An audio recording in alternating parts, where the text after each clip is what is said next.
and political action in support of the community-based NTFP enterprises. Our moderator and coach for this session is Ms. Chrissy Guerrero from NTFP-EP Asia. Ms. Guerrero is the Senior Advisor for Strategic Programs and has worked on community forestry and indigenous peoples concerned for almost 3 decades. Formerly, she was the Executive Director. She also had launched the training and advisory wing of NTFP-EP, Exceed, and is the co-founder of Fair and Sustainable Product Marketing units, including Borneo Chic, Custom Made Craft Center, and the Parara Indonesian Ethical Store. Now please give a warm welcome of applause to Miss Chrissy Guerrero. Thank you, Ketsia, for that warm welcome. And that's very good energy this morning. Thank you all for choosing this parallel event because we have two events that are happening simultaneously as we move along. I just like to check that we already have interpretation in all languages. Can you write in the chat and that they're all working? If you are new to this event, if it's the first time you're joining, please look for the interpretation button in the lower part of your screen and look for the language. Look for the language that you want to hear and click on that language. Jadi mau pastikan aja untuk bahasa Indonesia, apakah sudah ada orang penerjemah? Ada yang bisa jawab di chat? Oke, jadi udah lengkap ya. Terima kasih. Thank you very much. So let's begin. Thank you and welcome to our coaching clinic on community-based NTFP Enterprises 101. This session is being organized by the Exceed program of NTFP-EP. Exceed is short for Expanding Community Enterprise and Economic Development and is the training wing of NTFP-EP that has trained hundreds of individuals from across Asia. And we have since held trainings in Indonesia, in the Philippines, in India, in Myanmar, and Malaysia. The training program was started in 2014 upon the request of many organizations and communities outside our geographical area of focus in search for training programs on NTFPs. The face-to-face training program is now on pause during the pandemic, but we hope soon to bring our trainings online and we keep you informed. You may learn more about our previous training programs and later our future plans on our website, ntfp.org/exceed. This session, CBNE 101, is being organized per request from organizations and community groups who are just learning about community-based NTFP enterprises and are just thinking of setting up or supporting a community-based enterprise, but do not know where to start. We know that there are many factors to consider in building any enterprise, such as human resources and markets. But CBNEs have additional factors to consider, like the natural environment, issues of climate, the capacity of NTFPs to regenerate, and the fact that there are numerous species makes it all the more complex. There are also cultural factors to consider and policy concerns, as regulations may differ across countries, and regulations that protect the environment may have the opposite effect on not allowing or not being able to facilitate community enterprises to run smoothly. For this session, we will share with you various factors to consider and steps to take in starting out your enterprises. We take this from the decades of experience that NTFP-EP has had in this field. Okay, so I now would like to introduce our first speaker. We have two speakers. They're both from NTFP-EP Philippines. Both have also trained with the Exceed program in Indonesia and in other countries. For our first speaker, we call on Miss Maya Urata. Maya is the Enterprise Development Officer of NTFP-EP Philippines. She started working in community development in 2006 and has been working with different indigenous peoples and local communities and community-based enterprises in the Philippines.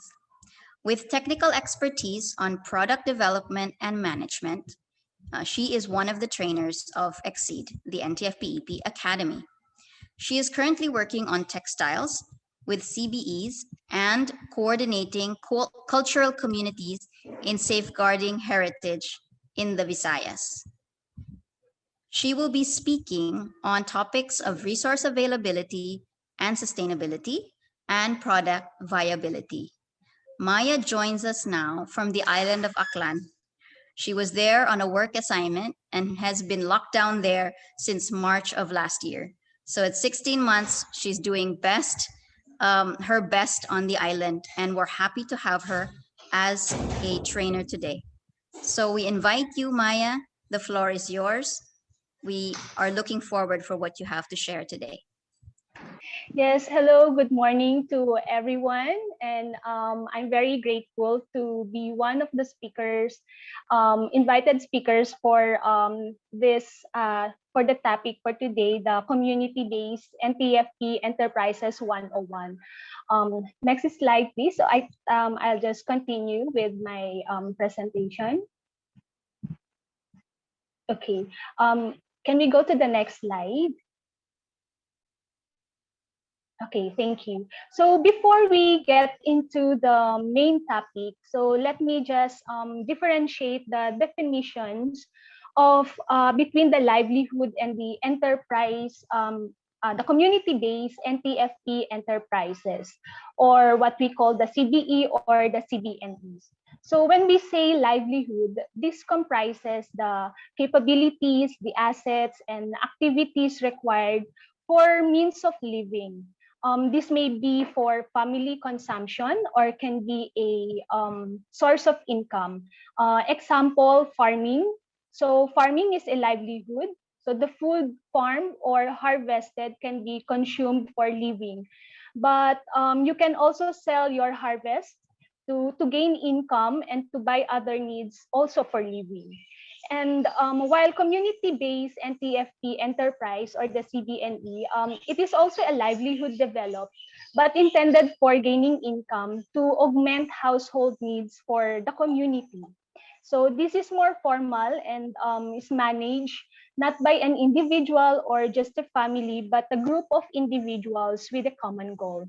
So setting up CBNEs requires community assessment, and the decision needs to be made by the members using the appropriate information coming from the community itself. Next slide, please. Okay. So the question now is how to become sustainable. So what we will share for today is a sort of assessment or giving tips on evaluating the community's assets, the situation of the livelihoods, and what are the factors that have an impact on the viability for the enterprises. What will be shared is a glimpse of what we are doing in NTFP-EP Philippines and how we are conducting CBNE 101. So our process usually first is to understand the community livelihood situation. We identify what are the community's assets, then check their readiness, then prioritize, then we do the validation, and then select or shortlist, and then decide within the community members. Next slide, please. So here are the elements of what we look for in establishing CBNEs. So first is the resource availability and sustainability. Next is the product viability, which I will be sharing. And next is the enabling environment, the community readiness, which will be shared by Ms. Beng later after my presentation. Next slide. So we'll start with the resource availability. So just a quick recall from my previous slide wherein I showed there are 5 capitals or what we call assets we look for in a community. These are the human capital, physical capital, financial capital, social capital, and natural capital. So when we talk about capital, we are not just talking about the financial capital, but we have other capitals in our community where we can find. So under the resource availability, this falls more of the assessing our natural assets found in our community. Next slide. So what we do is to list and survey the resources, prioritize or do the short listing, and then check for sustainability. Next slide. So resource listing and survey, this is an activity wherein we just do purely listing all the resources we know, both NTFPs and agroforestry products available in our community. Next slide. So okay, so what to get? First is when we list, we have to identify the uses of the resources. So we have to identify according to your traditional uses or how they are used. If this is for food, if this is for medicine, are these used for natural dyes, spices, or used for handicraft making or essences?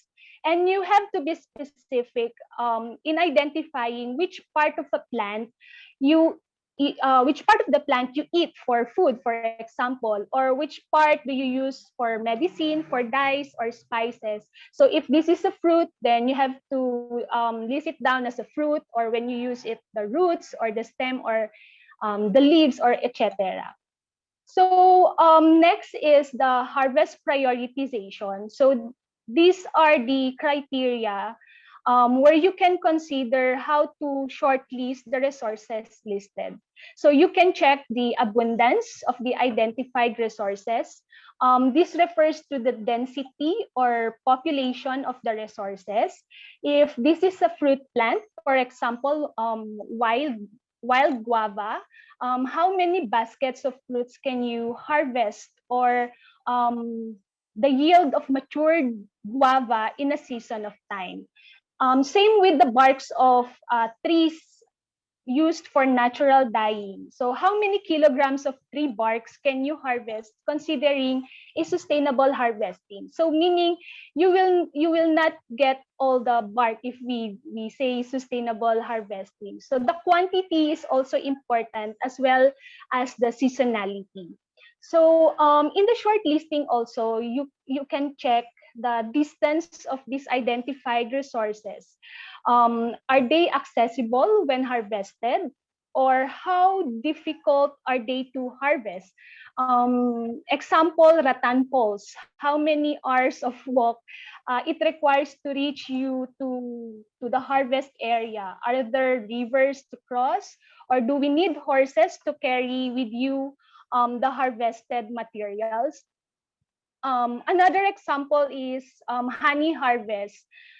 When harvesting a honey, so do you need to sleep over in that area just to harvest, or they are just few kilometers away from the community proper? Okay, so one more to check is the regeneration of the resources. If we are going to harvest, for example, rattan, how long will the rattan vine we harvest can regenerate? How long can they recover in a period of time, or the germination rate? Are they available in the next season, or can we also check if there are still trees around that help in the regeneration of the resources? So that is why I highlighted earlier the maturity in harvesting, because it is also important. One more criteria is the harvest management. Are there available skills in harvesting? It is important to know if the communities are practicing sustainable harvesting, or do we have the IKSPs for the indigenous peoples, the indigenous knowledge, skills, and practices in harvesting and management. So these are all important in the sustainability of resources. So these are all relevant information we need to know and gather when we are starting CBNEs. Then we try to map out where are these resources abundantly grow. Through mapping, we can visualize the distribution of the resources in the community. We can check if they are near riverbanks, slopey areas, or near the community proper. Next slide. So the next step after listing is the validation. This is activity wherein we validate the listing made earlier. There are instances that because we are not able to visit the resources for many years, some of the listed resources are not available or abundant in that area anymore. Maybe because of climate change, or there are harvest activities that are not sustainable and the community are not aware of those activities. So there are realizations during validation activity. Example case in one of the area we conducted the resources scanning. In their listing activity, they put passion fruit as an abundant fruit. But when we do the ocular, the passion fruit are no longer in that available in that area. We discovered that there was an illegal activities happened in that area. The trees were cut down, the rivers get dried, so the passion fruit were no longer longer growing abundantly in that area. So that's one example how important validation is. The next steps and processes you can do for the validation can be so yeah, the processes we can do for the validation is first, create your validation team. This should be composed of people involved in the resource listing, and someone you can also uh, you can also join with your team, someone from the outsider or an external person, just to check and balance the activity of the resources listed. Then review of the resources listed before going to the actual validation.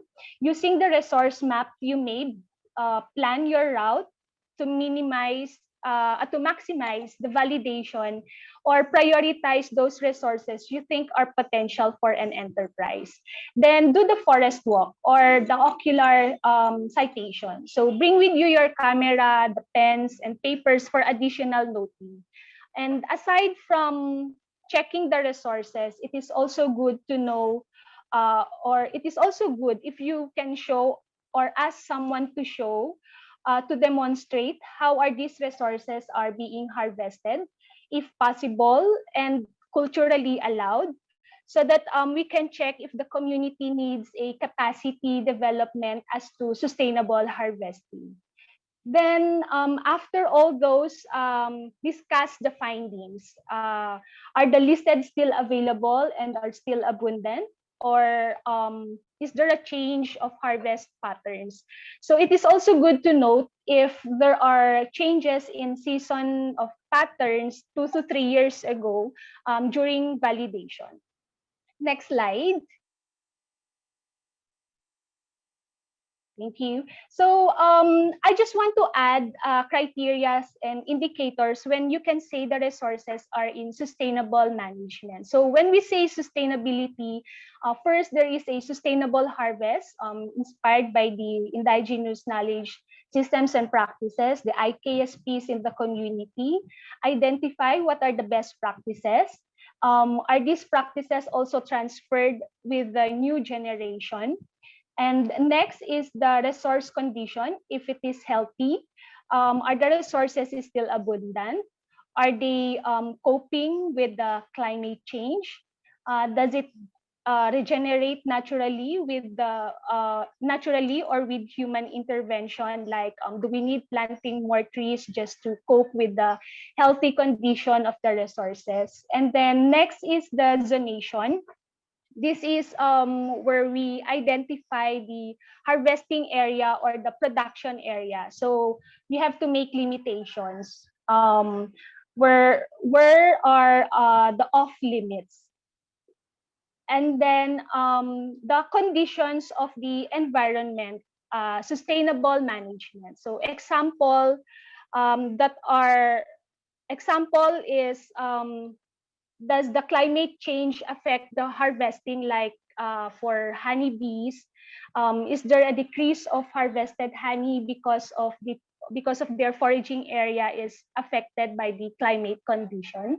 So I just included this one for the sustainability. And next slide. And in order to have a sustainable management soon when you will have your community-based NTFP enterprise, you may develop your resource management plan. This is a plan including the harvesting protocols, people to manage, what are the site or location to manage, and then implement a participatory resource management calendar. So uh, that's all for the resource availability and sustainability. Next slide. Okay. Thank you for that first part of my presentation. So I think I'll just proceed with my second presentation. Next slide. So our next presentation, our next topic is on product viability. So in our previous topic, it is more of assessing the resources, the natural assets that we have, and how to become sustainable. And this next presentation is on assessing the products you currently produce and checking the market situation. Next slide. So we have this product viability. So in here, the question is, do your products have potential in the market? So we need to assess your existing products, if you have the existing products that you produced and the services you can deliver. Can they compete with what is now available in the market? Or do you have something to offer to the industry or to the market given your assets? Next slide.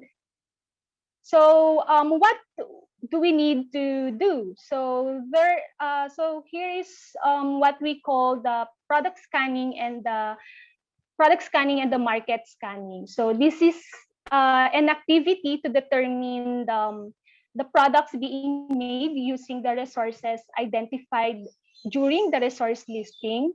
And then if these raw materials you identify, what are the products you can make out of it? Like, for example, the Nito vines, can you make baskets, bags, furnitures?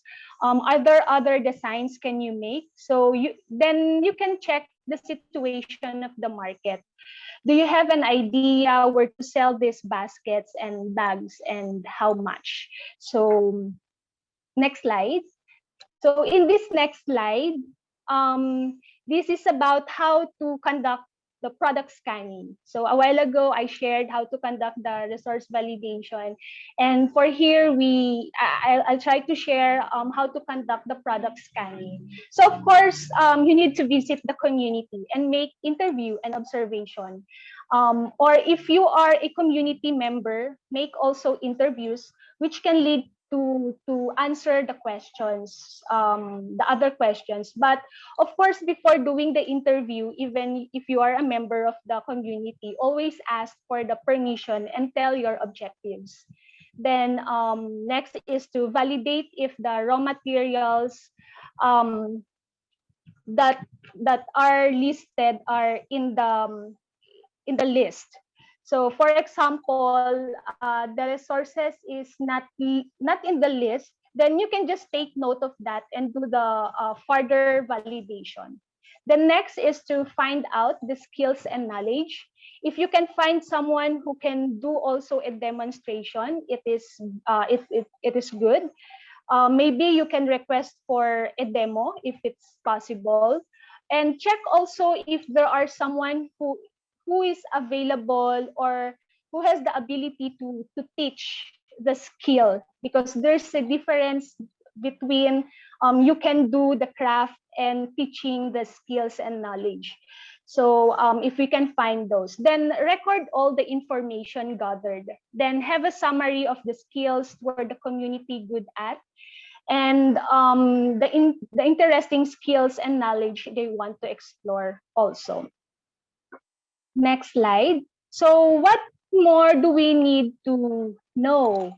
So these are some questions we need to know for in preparation for the market scanning. So first, what are the products you can make and produce? Then, can you do handicrafts, or can you process foods?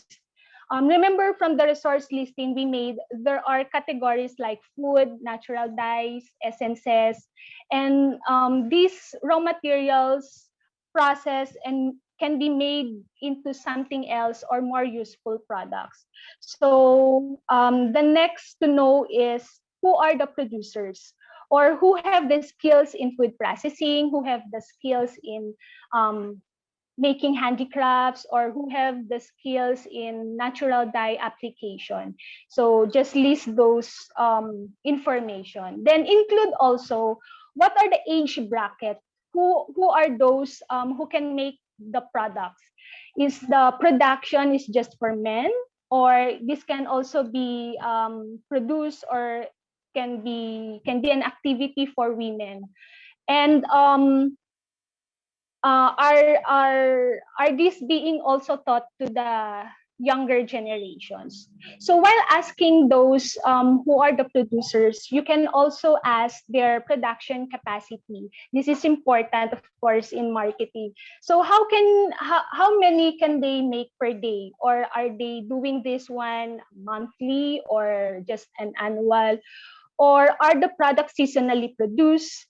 So this is to have an idea in preparation if we need to engage with the market. So at least we would know what are if they are willing to make for production.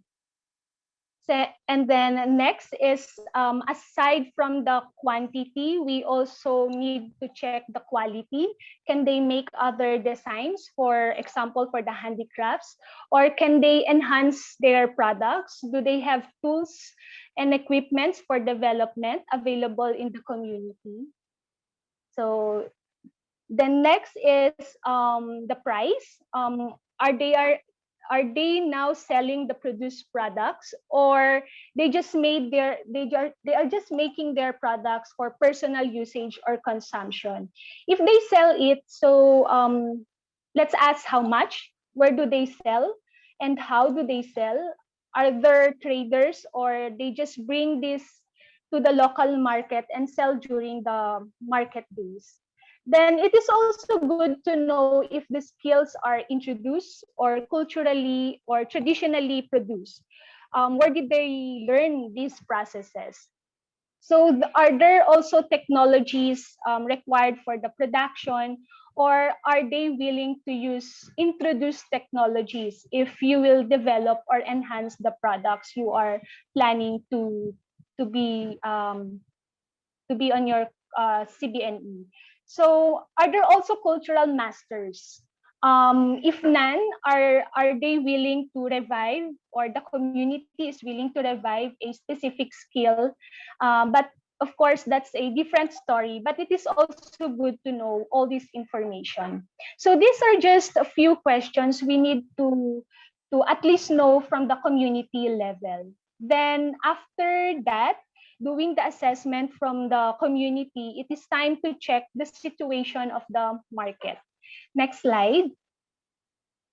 So here is a trade audit. So what is a trade audit? Trade audit is an activity wherein you check your competing or the similar products you are producing sold in the area or in the market. So identify who are your competitors and discover their strengths and weaknesses. Next slide.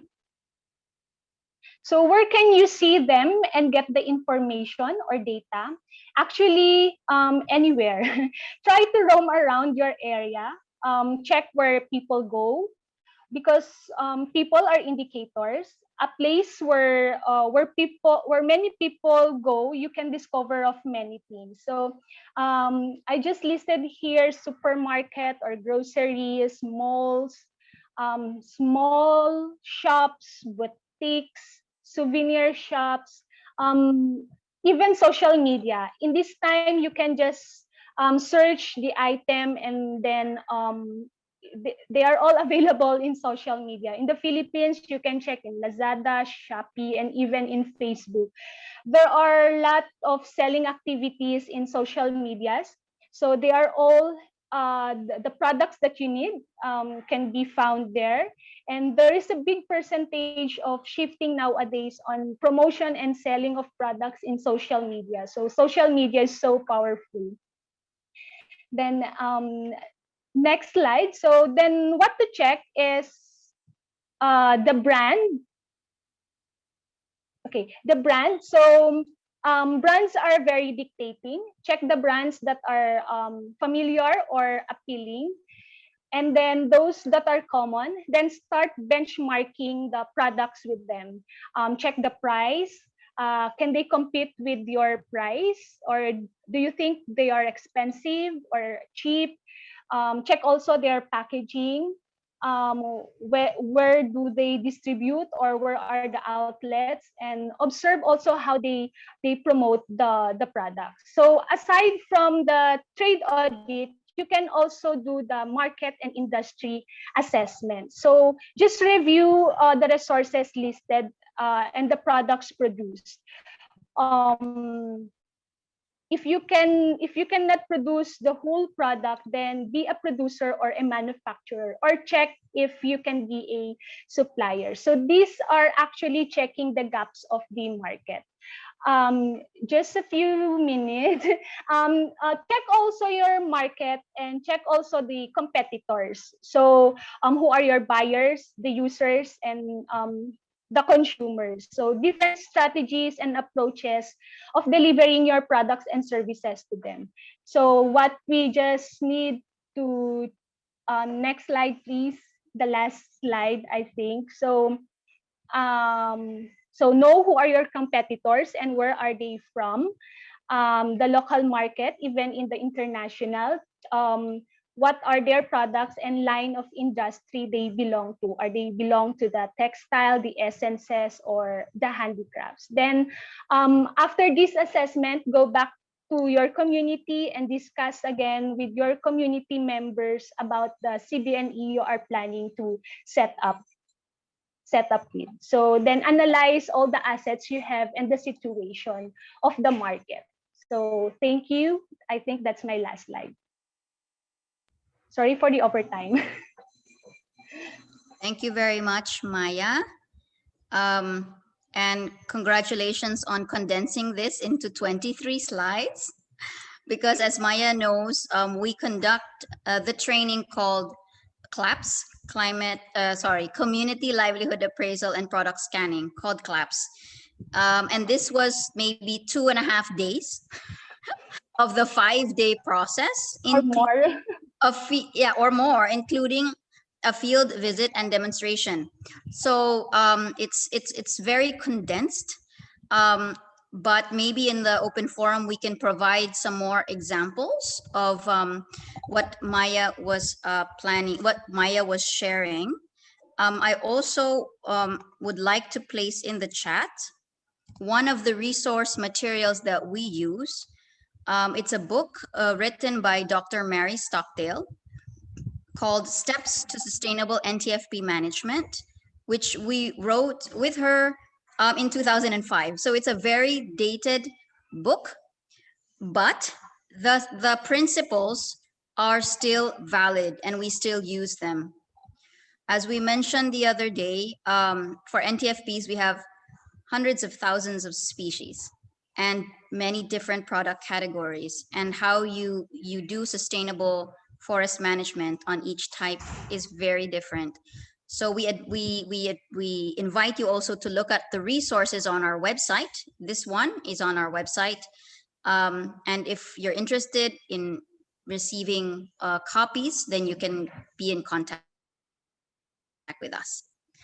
Thank you, Maya. And also, Maya stressed very much the method of NTFP in not only researching online or interviews, but actually going out into the market with the community so they find out themselves how to check on product viability. So thank you very much, Maya. And now we will introduce Maya's colleague. So Maya's colleague is Ms. Beng Kamba, also based in the Philippines, and the Enterprise Development Coordinator of NTFP-EP Philippines. So the structure of NTFP-EP Philippines is that they have staff that are based in different geographical regions or different landscapes that tackle the different problems and challenges within those landscapes. And Maya is in one of them. And Beng supervises all of these enterprise development officers or EDOs, where they are placed in different landscapes. Beng is a social development professional with a strong background in cooperative and enterprise development. She provides technical and business development support to forest and NTFP-based enterprises. She trained on social entrepreneurship at the Ateneo Graduate School of Business and completed a certificate course on green finance jointly conducted by IUCN, the University of Nyenrode, and Wageningen University, and she's also and research in the Netherlands.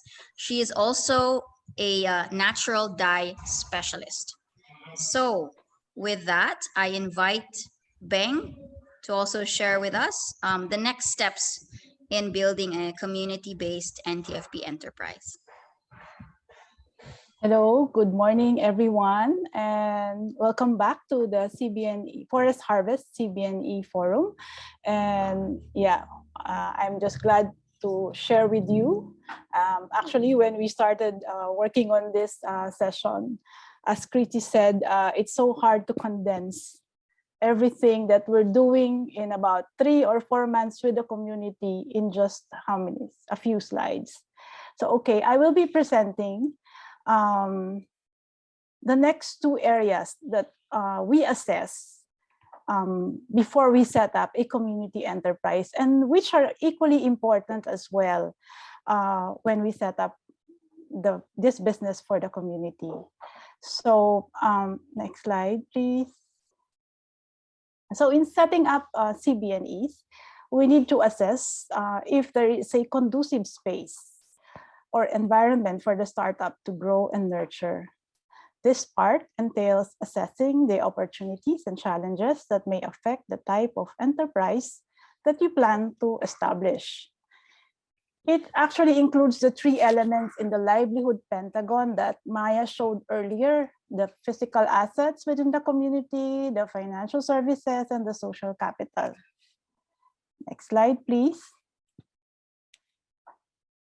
Next slide. Okay, before I proceed with my presentation, I'd just like to ask everyone, just so I know if you can still participate or if you are still there listening. So what do you think elements should be present to make the environment conducive for newly organized community-based enterprises? You can write in the chat box. So for a conducive space, conducive environment, what do you think should be there, should be present? Can I invite everyone to write in the chat box, please?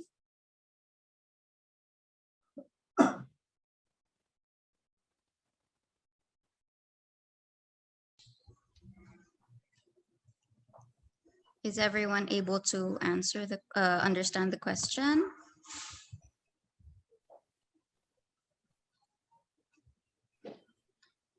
Okay, maybe I should just proceed with my presentation. Okay. All right. Okay. Go ahead. All right. So for the physical assets within the community, I mentioned earlier, these are very important in laying the ground for setting up the enterprise. Whatever enterprise you plan to establish, there's a need to check various elements in the community that are essential in operating a business. First, we look at the utilities. Of course, we need power supply, a stable power supply. For if you are planning to set up a food enterprise, a food-related enterprise, you need to check the water and sanitation services. Of course, the communication facilities and services, courier and delivery services, the road conditions and transport services, the availability of facilities and equipment like solar dryer, warehouse, tools, machinery, and other technologies in the community. As I said, water and sanitation services are necessary, especially if you're planning to go into food-related business. Communication, transport, and delivery are essential to the business for the efficient delivery of products to your market. There may be unused facilities within the community, like a lot of solar dryers. You can find them, warehouses that you can explore and utilize for your potential business. So what then are important information aside from availability of these infrastructures that you need to know? So aside from, checking their availability, you need to know if you can access this. Are there requirements in accessing these services? Are you qualified? And then the cost involved. What are the costs involved in accessing these services?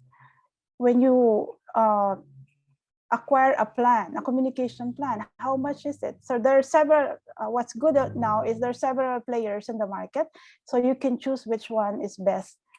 And then because the cost will have an impact in the efficiency of your production and the pricing of your products.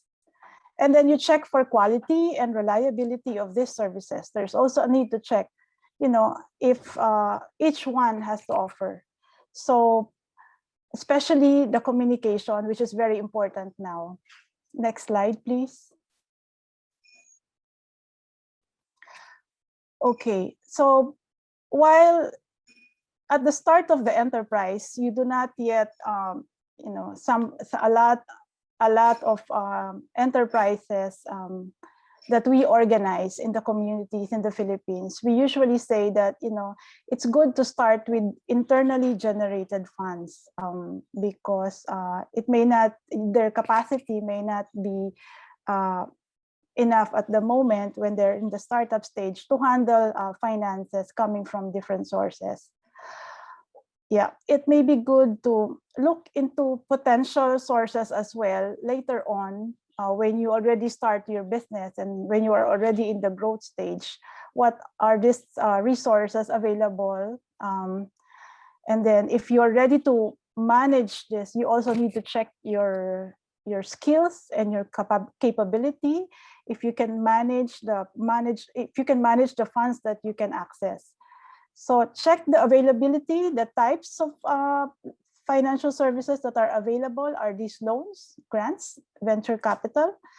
And then what are the costs? Again, the costs are very important. The interest rates that they charge, for example, and later on, the requirements of each facility. So usually banks are required in setting up the financial management system of the enterprise. Although banks are usually not ideal for capital sourcing, as they're usually, they usually require collaterals and the charges are high. So this may not be appropriate for you, but you may need to open bank accounts. We've experienced that in many of our community enterprises. They need to set up bank accounts, not for sourcing funds, but more for managing their finances. And then there may be venture capitalists which are usually entertaining business that are already in the growth stage. So it may not be useful at the start of the enterprise, but later on you can try to explore this as well. For startups, you may want to explore cheap sources of finance. Sometimes there are free capital that can be sourced from angel investors. A lot of NGOs also are providing this. The corporate social responsibilities of corporations who assist community-based enterprises. And then there are a lot of government agencies that offer financial support as well, especially if you are, if you have the credibility already. If you're able to partner with buyers who are into fair trade, that would be great, because most of the time they pay an advance payment for POs they sign, and this can already cover the fund requirement in producing the products. So you can be creative in sourcing the funds, and you just need to find out what are these financial services available to you and how you can access them. And then again, the cost of involved in accessing these funds. Next, please. Okay, so to have a conducive, environment, an enabling environment in setting up the enterprise, there is a need to map the different stakeholders in the community, and this will provide you a lot of information, what help they can provide, which will help you in making decisions. You will be able to determine who to partner with and who to watch out for when you start operating your business. In mapping, you identify all the institutions and individuals present in the community. And this includes the government, the non-government agencies, the different businesses, which may be potential competitors, as Maya said, or business partners, and even leaders. You need to also include them in your mapping, both formal and informal. And you can include the traditional leaders as well. They have great influence, especially if you are an indigenous community. You need to know the programs, the projects, the services, and then the policies that were created. Are these favorable or unfavorable policies? And other information that may affect your target business. Again, check if there are costs involved. Assess the influence each group has and how it may affect your business. And look also into the dynamics among these groups, because you don't want to get caught between these groups later on. So it is important, when you map, to check also who can be your partners and who to avoid when you start the business. So as we always say when we work with our communities, in Filipino, we have dapat alam mo kung sinong kakampi mo. You have to know who are in favor of what you're doing, who you can partner with. So it will be easier for you later on when you start your business. So aside from mapping the different stakeholders, next slide, please. These are, again, some of the information that very useful that you need to consider when you start an enterprise. The demographic data is important, because remember, usually when you start an enterprise, your first client or your first buyers are your family, your neighbors, and the whole community. So you need to get this information as well.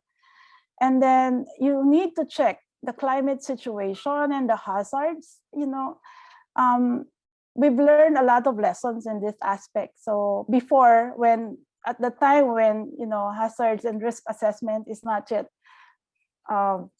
uso, or it's not yet practiced, or it's not yet discussed among our communities, we just set up production facilities. anywhere where they can easily access the place. But later on, when typhoons came in, all these production centers were washed out. So later on, we started doing risk assessment and considering the environment. And I remember the first time we conducted the PCVA, or the participatory capacity and vulnerability assessment with the community, was the time when the Haiyan typhoon came to the Philippines, and it was so timely when we first talked about it. The first time we discussed it was also the day when Haiyan arrived in the Philippines. So it's so ironic, but we've learned a lot of lessons in this area. And then, of course, conflict, which is very usual in remote communities. The political situation and other social-cultural practices are obviously, they need to be considered in setting up a business. You don't like to be a victim of, later on when there are armed conflicts within the community and no tourists will come in. So your marketing is affected. Again, we have another community down south in Mindanao, when they used to sell a lot to the tourists, and then when the Moro rebels started, invading the city, tourists did not go anymore, and so they were really affected. So they really had to change their strategies. Next, please. And so how do you gather this information? So the tools and activities that we use are participatory rapid appraisal and social map. We use the Venn diagram. And then we do a lot of key informant interviews, focus group discussions, and ocular visits in accomplishing these tools. Of course, we also do a lot of document reviews with the community. So these tools are very popular tools, and they can easily be implemented by the community. So next slide, please. So in conducting environmental assessment within the community and the nearby communities, we need to consider mainly the stakeholders. We need to know who we can partner with and what we can access from these resources, because when you start an enterprise, you don't have enough capital to shell out to set up production facilities, to acquire tools, and these institutions may be able to help you in starting up. So that is the first part. The third area that we assess in setting up an enterprise. And then lastly, after evaluating the resources, the market, the environment around you, we do not forget your community. So we need to assess as well if you are ready already, if you are ready to set up the enterprise. So community readiness is important. If everything in the environment is okay, even if you have a lot of resources, even if there is a market and if the environment is conducive, you will be bound to fail if the community is not ready to take on the challenge of setting up the enterprise. Next slide, please. So what are needed? What do we need in forming the enterprise? In setting up an individually owned enterprise, it's easy. You are deciding by yourself. But it's more difficult when you set up a group enterprise, a collectively owned and collectively managed enterprise. You need a lot of patience. So because you deal with a lot of people, you have different interests and motivations. Sometimes the interests are very personal. You just want to send your children to school. That's why you want to join. But sometimes the motivation, you have the same motivation as with other community members. So you need to lay down your cards truthfully and share your interest in joining the enterprise. It's not wrong, or there's nothing wrong when you have your personal interest. What's good is everybody knows that, and you have to know the expectations of each, so that you will be able to manage this. There is a need to level off expectations. You have to share your experiences and passion. And you need to agree, as Maya said earlier, on a common goal or purpose, as this is what will bind you together. So if you do not have that common purpose, it will be very difficult. And then you check your skills. You have to have an inventory of your knowledge and skills, your experiences. So these will be your startup capital, what you know and what you can do. And it is important to also commit what can each contribute. As I always say, even if when you gamble, so setting up a business is always a gamble. And when you gamble, you will not win if you do not have a stake. So you should have a stake in it. You should know what you can contribute and inform everyone. You should level off among yourselves what you can do for the enterprise. So this is the first thing that you need to do when you set up the enterprise. Next slide, please. And then the question now is, who can take on leadership roles? Selection of leaders and managers is important. You would want to try to avoid, centralizing the leadership roles to only one person. It is very risky to have a leader-centered enterprise.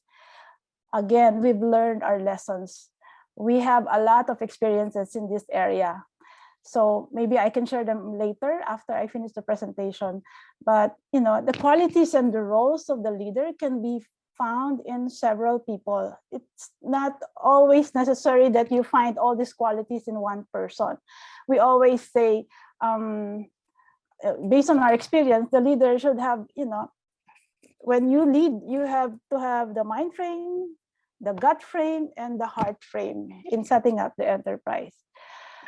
The leader should have the right mind frame to lead the enterprise. They are usually the visionary and the originator of ideas, or the innovators.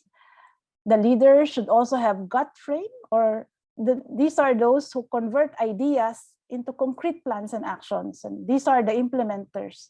They make things done. And then the leader should also possess a heart frame, as they're dealing with people, compassionate but firm. These persons provide order and systems to efficiently implement the plans. Okay. And then next slide, please. Again, to summarize, the community needs to have a common goal. Everyone should participate. There should be shared leadership, a sense of responsibility, and should value the contribution of each person towards the achievement of that goal. Okay. This next slide is needed. The community or the organizational assessment, where if there's already an existing PO, in some communities there is already an existing PO before they set up an enterprise. So a community organizational and enterprise assessment is also necessary. Next slide, please. Again, the tools that we use in assessing the community readiness are assessing the previous experiences, and then we do a visioning, then organizational assessment, and then profiling of the community members. And then we proceed to developing the livelihood calendar to find out what other activities they do and how much they can contribute to the enterprise. So yeah, and to summarize, the next slide, please, the last slide. This is the entire process that we conduct for several months, condensed in several slides as well. So these are the different activities before we are able to select the product and set up the CBNE. Thank you, and we hope we can answer your questions. We know that it's a very condensed presentation, and I had to slow down in speaking because of the interpretation. So I'm copying Chrissy when she speaks slowly, because I'm used to speaking very fast. So yeah, but yesterday I said I will speak slowly next time because of the interpretation. Yeah, thank you all for listening and for the attention. Thank you very much, Bang. Actually, I was told by the interpreters on day one that I was speaking too fast too. So I had to and practice. So thank you very much. And thank you very much to Maya and Bang for condensing this and keeping within time, because I would like to have at least 30 minutes to do the question and answer portion. But just to summarize, and maybe to ask the group again. Well, there's somebody asking if you can show the last slide again.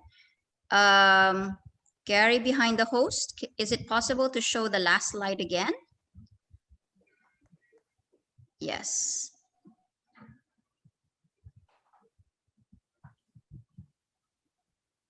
Okay. Okay, just keep that on while I summarize a bit to give an example where we have also, because we've been here decades and we've made our mistakes. And so when you're into this, we also would like you not to make similar mistakes that we have made. But just to summarize in some of the learnings, why we've done this in this way, I'll just give an example, very short. So my favorite example, why resource assessment and resource scanning is important. This is my favorite example, as Beng knows. We helped to establish a paper, natural materials paper in one island because there was big demand for it. But then we didn't check that there was enough water resource to make this handmade paper. And in the end, we had to discontinue because we didn't look at the whole livelihood system.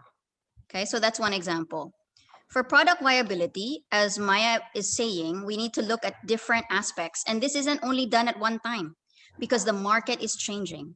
Just like the other day, there was a speaker, or we were also in the hackathon, they said, trends are moving so fast. So what might be trendy now, in 3 months, in 6 months, might not be the case.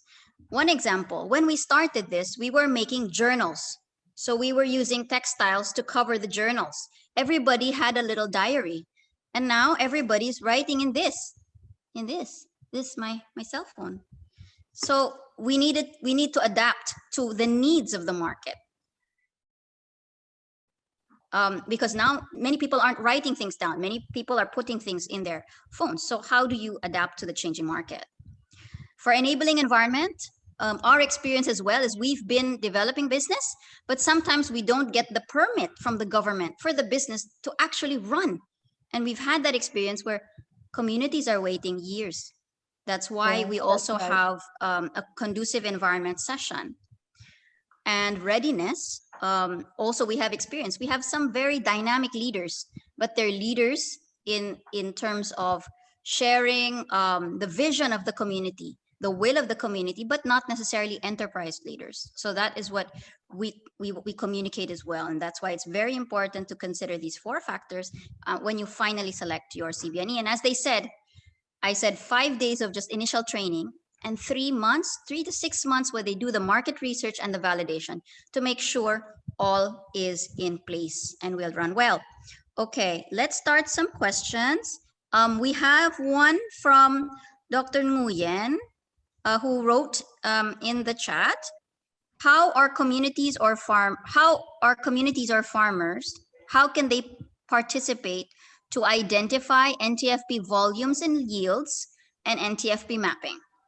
It's a good question. Maybe you can give some examples too. And then, can local people use smartphones to identify the distribution and mapping? Very good question, as well as NTFP monitoring. Who would like to answer while I review the other questions? Okay, I think on the first question, if who can join the How can So how our communities or farmers can can participate to identify NTP resources? so Uh, before, okay, go ahead. Okay. okay, I can, to respond to that, as Chrissy mentioned earlier, when we do the CLAPS or community livelihood appraisal and product scanning, we start with training the communities because we do not want to be the ones doing the assessment itself. So we start with training the community, teach them the tools as well, and then they start working on the tools. We just guide them in doing the identification. So we have several tools. There are in training and homework that are done by the community. So it's not just done in the training. So yeah, so again, the tools are very important. It guides us to simplify the work that we do, and it makes it easier for the community to identify. There's a scoring that we use, and then it is, as Maya mentioned, the forest walk is very important in validating. On the second part, are smartphones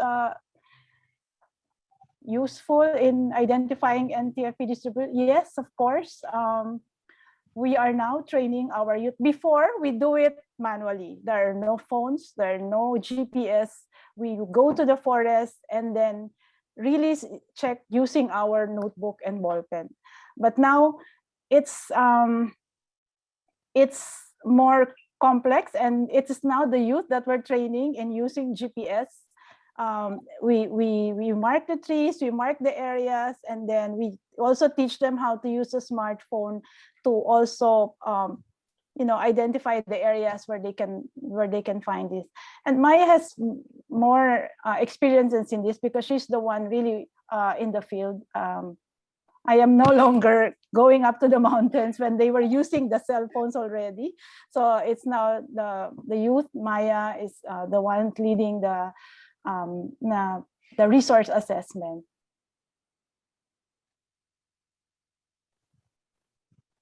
Do you have to add anything? Can you add any more on the response, Yes. Maya? Yeah. I just want to add on the presentation and to answer the question. It is also good if we involve women and the youth because they are the one who is using now the smartphones and who are more capable of doing the writings. Actually, uh, the information will be coming from the elders, most of it, and actually it's the youth who do the noting and taking the photos and um, uh, um, part of also analyzing and share also their thoughts because they are the one who's more involved in the outside world of their community. They are the one who is doing the interview on the market and checking the possible networks in outside of their community. So Yeah, Maya is right when she said that it is the elders who are really the participants in this area of assessment because they know the forest by heart, they know the community by heart, so they know what is there and what's not there anymore. So we just validate it with the youth, and it's also the way of transmitting the knowledge to the youth when we ask them to participate in the process. Maybe just to add as well the importance of the youth and elders working together. One of our experiences now in Indonesia, because everything's online, so everything's on Instagram or on Facebook, but we share also the stories behind the products and the information and the knowledge. It all comes from the elders, but those who are updating the Facebooks, those who are updating the Instagrams are all the youth. And in the pandemic, they're having a new perspective on their own culture because they're in the same space as their elders. They can't go anywhere, so they're learning, and it's an interesting process that's happening. So thank you for sharing that. I hope Dr. Nguyen, that answered your question. And then we have another question from Tammy Africa. As you know, these are simplified steps, but in reality, it requires a lot more work on the ground. I would like to know how we may find out if there is a PO or who is the PO in this area. That's a very, actually, it seems like a simple question, but I think it's a very good question. Maybe Beng and Maya can also share, because you might enter a community and there are different groups. You know, how do you decide who do you work with? Is there a genuine group? Is there a not? Or, so maybe, I'm not sure if that's what Tammy is wanting to ask, but it can be more complex than it looks just by going in. Okay, so as you know, NTFP is a network. So we are composed of members who are also in the communities. So usually when we work with, when we set up enterprises, the initiative comes from the partner members. So they're the ones who are asking for assistance to set up a community. So it's that's one case. It's usually our partner members who choose which PO, because usually there are federations. For example, in Negros, we have a member who is a federation of different IP communities. So they're the ones identifying which community can be assisted already. And usually, the organization that we encounter is a people's organization. And then we try to find out if this organization is already into an enterprise, or if it is focused on something else like advocacy work. So we ask them if they really want to set up an enterprise, and we tell them that if they want to set up an enterprise, the enterprise should be a separate entity from the people's organization. So we choose from among the members of the PO who are the more entrepreneurial. So we separate these people and train them to become the enterprise group of the bigger organization. So now the PO has a livelihood community, or a livelihood committee that is focused on setting up the enterprise and operating the enterprise. And then usually they have internal agreements on how, the benefit sharing part, when the PO is already generating income or revenues. So it contributes part of its income to the advocacy work that the PO is doing. So that is usually what happens when we have when we work with the POs that is interested in setting up a community enterprise. There is a case again in Aklan where we started the enterprise as an offshoot of a mother's organization supported by a government, the 4-piece organization, right, Maya?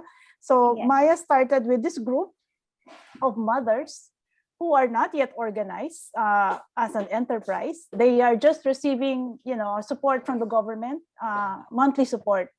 So since these are all mothers, so we decided to work with this government agency at the local level to organize them and form a community enterprise. So there are different methods of partnership and different models. So it depends on the situation in the community. So our non-negotiable is when we set up a community enterprise, it should not do anything else. It should be focused on working on the enterprise, not doing a lot of things like advocacy work or etc. So we can focus on operations of operating the enterprise. I don't know if that answered the question of Tammy, but yes, usually there's a PO in the community, or there may be cases when there are no POs. Well, okay, she has lots more. Okay, she has more questions in the chat. Maybe you can answer that in the chat so I can go to the next person. The next question is from Indonesia. Because mostly the NTFP products are not commodities or market products, how can the community calculate profits for the group? And how do communities determine market segmentation for their products? And how can the government be involved to bridge the gap between the community and the market so the product remains sustainable? If you can give an example, it would be great. Perhaps Maya can answer the first part. I can take on the marketing part and bridging with the Okay. government. Yeah. As I have said earlier, when you do the market scanning, you can check if from that point, you can check if you can be if you are more potential of a supplier or a manufacturer or a producer. So then check also your market. Is it better for you to just produce, and then who are your buyers, and who are your because there's a difference between buyer and a consumer. So you can check if that's where you are in with your commodity or with your product. So what Maya is saying Question is, on the profits?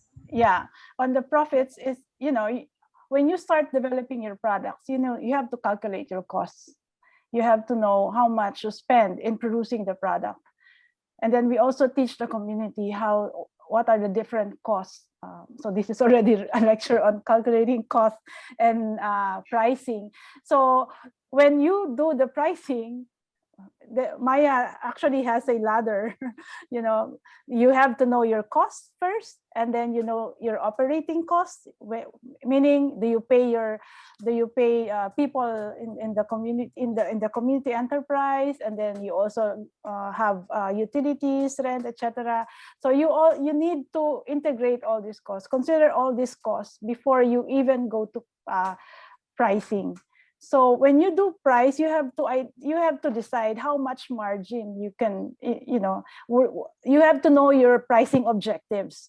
Do you want to just, break even when you start? You just want to, do you want to, penetrate the market? So there are different pricing objectives that you need to decide on before you price your products. So that's how you calculate your profits. First, if you are a startup, you may want to just penetrate the market and just want to break even. Or later on, when you already have a share in the market, you can start changing your pricing objective. So that's how you go into you can calculate your profits. And then, as Maya said, when you do the segmentation in the initial part of the study of the assessment, you need to know who the different players are in the market and how much you can do, meaning until what product can you finish? Will you be supplying a semi-processed product, a finished product, or a raw material product? So these are the decisions that you need to make so that you can segment your market. Will you be doing go directly to the buyer, or will you do retail? So if you want to do B2C or B2B market, then you need to identify the different market segments that you want to penetrate, and this is done during the market assessment.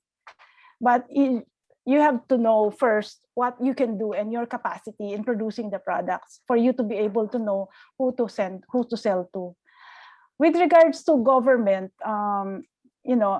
we've been working a lot with the government. As I mentioned yesterday in my presentation, we need to have strategic partners because we cannot provide all. We just do the capacity building. We just teach them how to do business, how to operate their business, but we don't provide capital. We don't provide tools and materials and equipment, but the government has a lot of resources. So we partner with them, especially in the area of setting up production facilities. Especially during this pandemic, the government is trying to find out how they can help the small players in the market. So a good example of our partnership during the pandemic, we used to have a partnership with the government in setting up a trade fair for artisanal products, for indigenous products, for traditionally produced products. And it's done semi-annually or twice a year in a mall, a big mall here in Manila. We bring them all here with the support of the government, and then they sell for a week. And that's a big marketing support for the government. But when the pandemic struck us, we can no longer do the person of face-to-face marketing. So I still continued working with the government, convinced them that we can try to change the marketing strategy, and they agreed to partner with us in setting up an online marketing shop for artisanal products. So now we are now in the pilot stage where all the natural products that we used to sell face-to-face in the big mall here in Manila are now uploaded online and marketed online. And this is 100% funded by the government. And they said that this is a permanent marketing platform for the communities who have no access to the internet, who have unstable internet access, who don't know how to do online payment, etc. So this is a support for them. And our marketing arm is facilitating this platform. So that is one good example of trying to partner with the government so you can achieve your target outcomes. Thank you, Beng. And also one last maybe example of how they have been also working with the government very closely. And the Philippine program is an example of that, is that, well, in earlier years, and now maybe a little bit less, but in terms of marketing the products, the Department of Tourism and Department of Trade and Environment, they also use the NTFP products as their souvenirs or their promotional items. So they go on a trade trip to Brazil, they bring the products of the Custom Made Craft Center, which is the marketing arm of NTFP-EP Philippines. So a big buyer actually of the Philippine products of NTFPs is the government. Secondly, NTFP-EP Philippines is also coordinating with the National Commission on Culture and Arts to establish schools of living traditions. And there is a 5-year program, if I get it correctly, where from reviving the traditions, then there is a slow process where some of these new traditions will be marketed. But it's a slow process to make sure the revival is done well and is done with respect and at a pace that all are comfortable with. So it's been a very good discussion, and I'm glad that we had almost full 30 minutes to answer the questions. So I hope Dr. Nguyen, Tammy, and Dinar, that these have been good answers to your questions. And then I will make a summary, and then we have some announcements. So just once again, to recap, Beng and Maya have shared with us the different steps in our community livelihood appraisal and product scanning process, starting from resource availability and sustainability. And we gave also a copy of our reference if you want to learn more, and please email us if you'd like to receive a copy. And then product viability, and looking at enabling environment, and finally community readiness. So these are big terms with a lot of sub-steps within them, but Beng and Maya have been able to communicate them in a clear manner, I think. So we thank you all for joining us. We hope there will be more opportunities, not only online later, but face-to-face to meet all of you, because some of this really involves hands-on exercises. I mean, if you saw the video we showed last night, we can instill this or communicate this more if we're doing this in a face-to-face activity. So thank you very much. And in the last 4 minutes, we would just like to share a few things.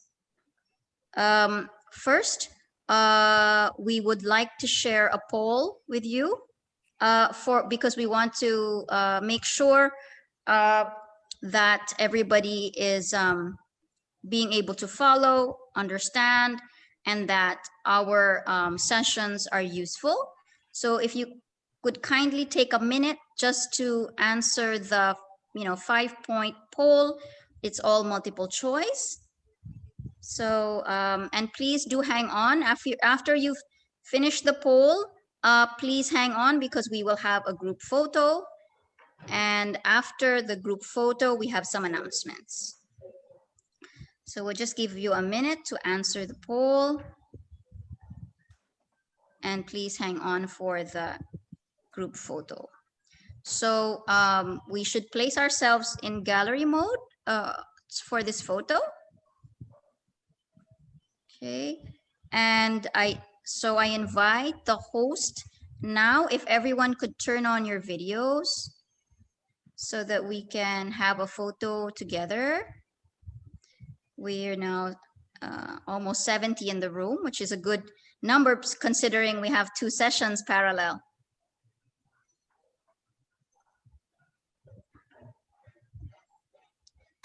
Okay. Okay. So we have we still have many who are opening their. Thank you very much for opening your videos. Okay. So can the host start taking photos? Smile and tell us when you're done.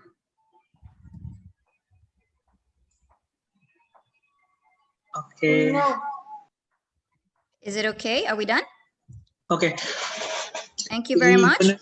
Wait a second. We're gonna start the photo session. Oh, okay. Now we're gonna start the photo session. Okay. In 1, 2, 3. Done. For a second for the next. Okay, in the other. Okay. In 1, 2, 3. Okay, it's done. Thank you very much, Bunny.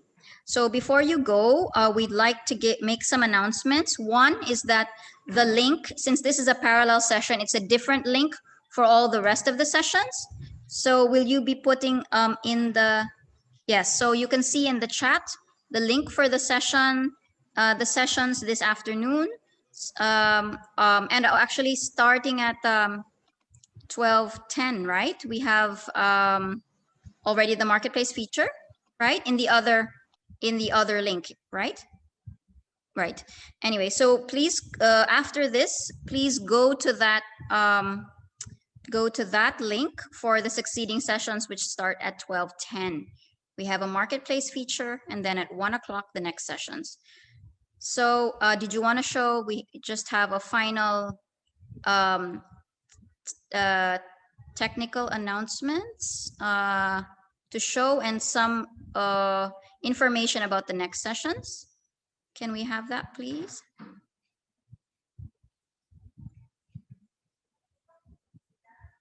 Hello?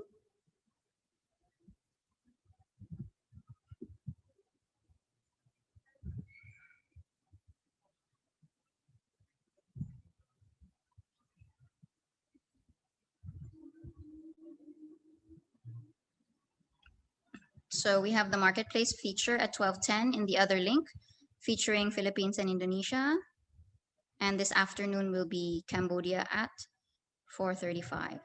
12:10, Indonesia and the Philippines. Next. Is this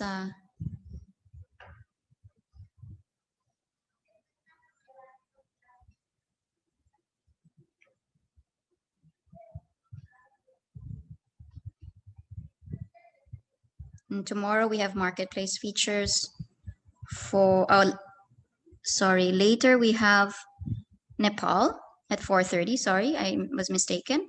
And then tomorrow we have marketplace feature Thailand and Vietnam. Okay, thank you. All right. So do you have the banners for the afternoon sessions at 1 o'clock and 3 o'clock? The one at 3 o'clock is the state of policies.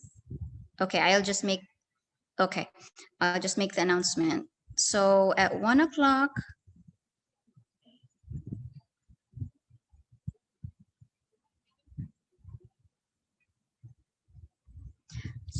at 1 o'clock today, we have Indigenous people and local community women entrepreneurs and CBNE a round table. So that's 1 o'clock in the main link as well.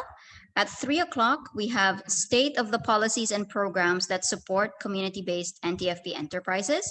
So we'll have a global look at NTFP policies, as well as inputs from ASEAN and from our other speakers.